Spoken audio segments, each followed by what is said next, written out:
Welcome to our channel, Mathematics Resource Center. Pause the video, read through the question, and we are ready to begin when you are.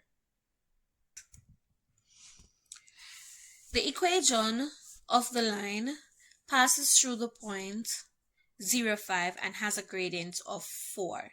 So we're expected to find the equation of a line that passes through the point 0, 5 and has a gradient of 4.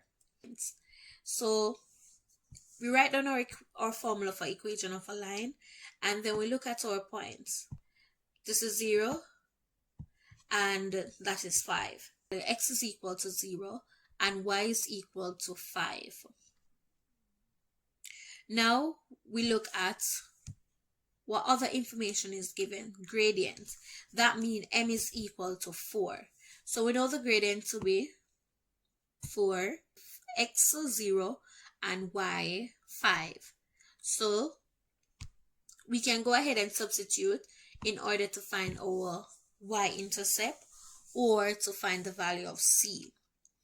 So substituting the value of y, which is 5, the value of m, which is 4, x, which is 0, and we're still left with c. We're trying to find our y-intercept, alright, or the value of c.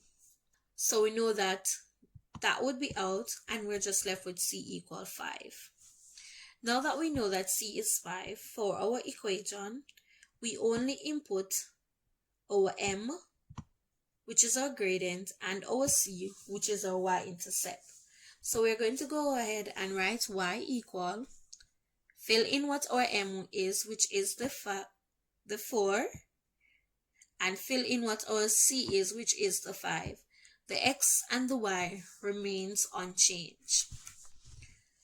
However, if the point passes through a point like 0, 3, 0, 8, 0, 9, I know automatically that my y-intercept is going to be 5. Or if it's 0, 6, it's going to be 6. Or if it's 0, 8, it's going to be 8. And that brings us to the end of our video. Remember to like and subscribe.